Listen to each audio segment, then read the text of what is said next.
Sir से आग्रह करूंगा कि सर आएं और अपना सरगा को रखें यहाँ पर।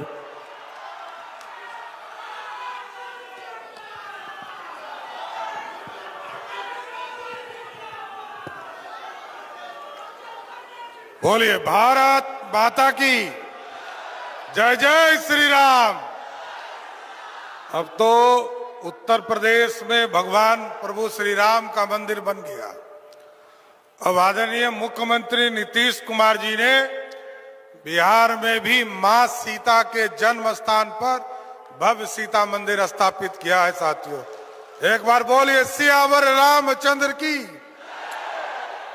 आज समृद्धि यात्रा के इस कार्यक्रम में उपस्थित बिहार के लोकप्रिय मुख्यमंत्री, हम लोगों के नेता, एनडीए के नेता और लंबे समय से बिहार की राजनीति में बिहार को बदलने वाले नेता और 20 साल से बिहार की राजनीति को बिहार में न्याय यात्रा से लेकर समृद्धि यात्रा तक पहुंचाने का काम आदरणीय मुख्यमंत्री नीतीश कुमार जी को मैं आज सिवान की धरती पर एक बार जोरदार ताली बजाकर स्वागत कीजिए। साथियों,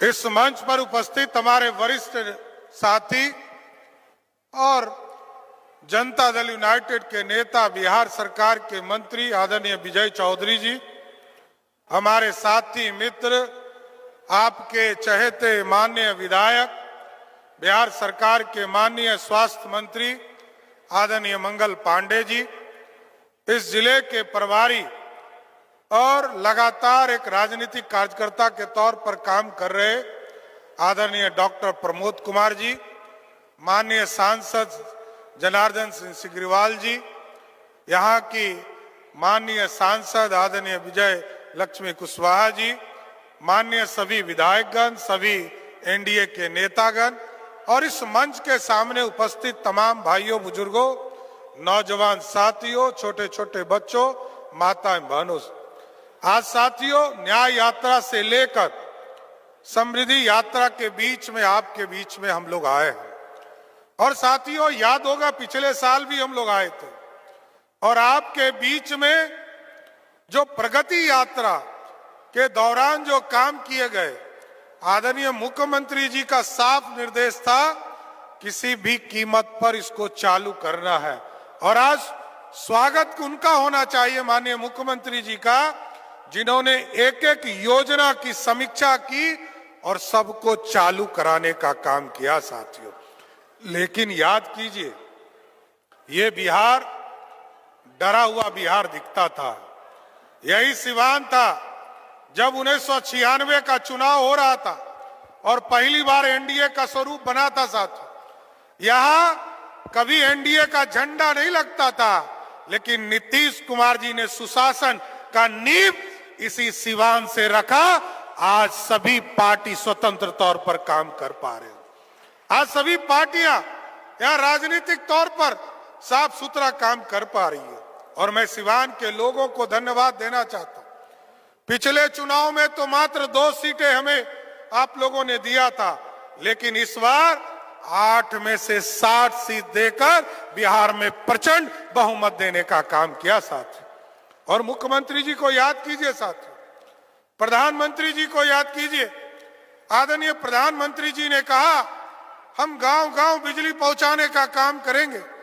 आदरणीय मुख्यमंत्री जी ने कहा हम घर घर बिजली पहुंचाने का काम करेंगे।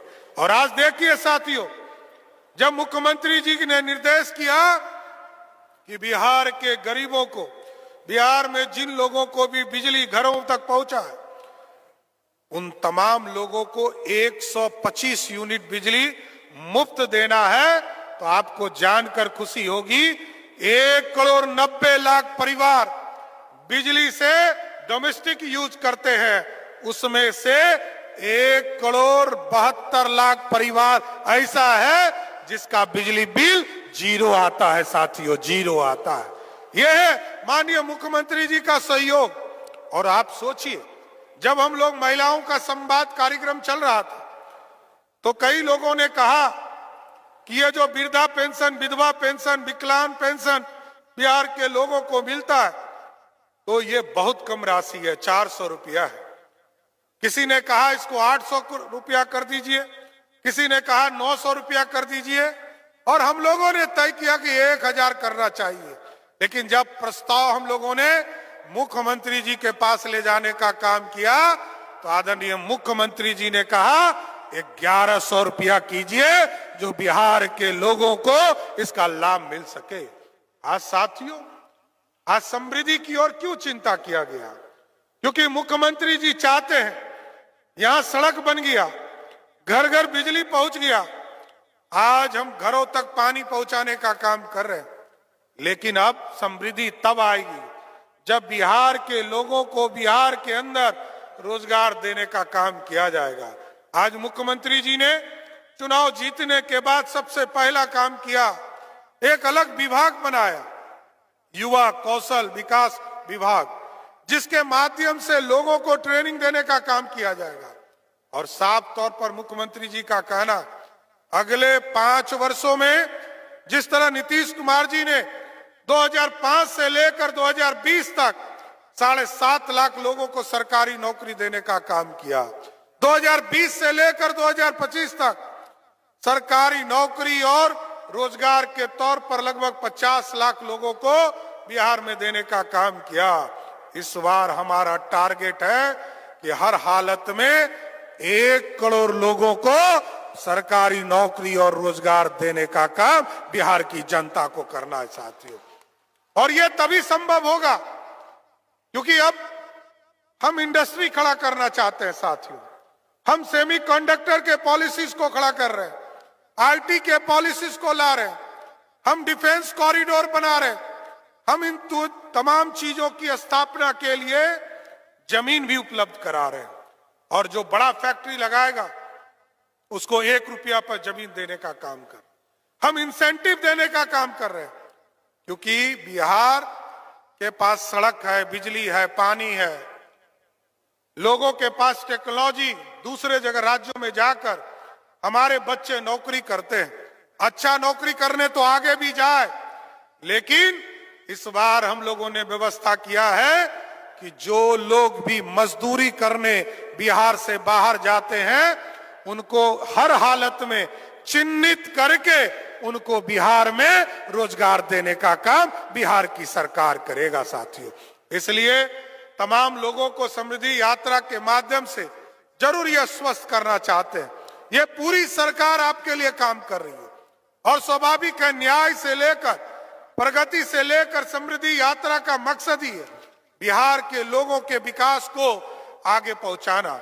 याद कीजिए, यही सिवान था, यहां से पटना जाने में 7 से 8 घंटा लगता था, लेकिन आज यदि आप पटना से चलते हैं तो 2.5 से 3 घंटा में आराम से सिवान पहुंच जाते हैं। यह बदला हुआ बिहार है। आज स्वास्थ्य की व्यवस्था आदरणीय मुख्यमंत्री जी ने तय किया है कि बिहार में 38 जिले हैं, सभी 38 जिलों में हम मेडिकल कॉलेज बनाएंगे। और आपके यहाँ तो बड़ा भव्य, आज अभी हम लोग गए थे समीक्षा के दौरान, वहां सबसे पहले मुख्यमंत्री जी ने कहा कि हम लोग मेडिकल कॉलेज देखेंगे कितना दूर तक बना है। और मेडिकल और स्वास्थ्य विभाग ने, मंगल पांडे जी और उनकी टीम ने बताया इसी साल 2026 में मेडिकल कॉलेज को शुरू करने का काम किया जाएगा साथियों। और मैं बताना चाहता हूं, आदर्श मॉडल स्कूल बनाने का काम किया जा रहा है। और साथ ही साथ जिस भी प्रखंड में हमारे डिग्री कॉलेज नहीं है, हम आपको आश्वस्त करते हैं, आदरणीय नीतीश कुमार जी ने निर्देश दिया है बिहार के सभी प्रखंडों में डिग्री कॉलेज खोलने का काम बिहार की सरकार करेगा साथियों। इसलिए तमाम लोगों को समृद्धि यात्रा के माध्यम से हम बधाई भी देना चाहते हैं। यह प्रगति के साथ साथ समृद्धि भी करना है और आगे बिहार को गौरवशाली इतिहास की ओर ले जा रहा है। जो हमारा इतिहास था, हमने जो स्वर्णिम काल भारत को दिया है, इसी बिहार ने मगध के रूप में लगभग 200 वर्षों तक स्वर्णिम काल दिया है। अब समृद्धि की ओर उसी तरह रास्ते पर हम खड़े हैं और आगे बिहार उसी रास्ते पर खड़ा होगा और समृद्धि के माध्यम से बिहार को फिर से गौरवशाली इतिहास लौटाने का काम करेगा। इसलिए साथियों, मैं सिवान की तरफ से फिर से माननीय मुख्यमंत्री नीतीश कुमार जी को समृद्धि यात्रा में सिवान आने के लिए धन्यवाद और स्वागत करते हुए अपनी बातों को विराम देता हूं। बहुत बहुत धन्यवाद।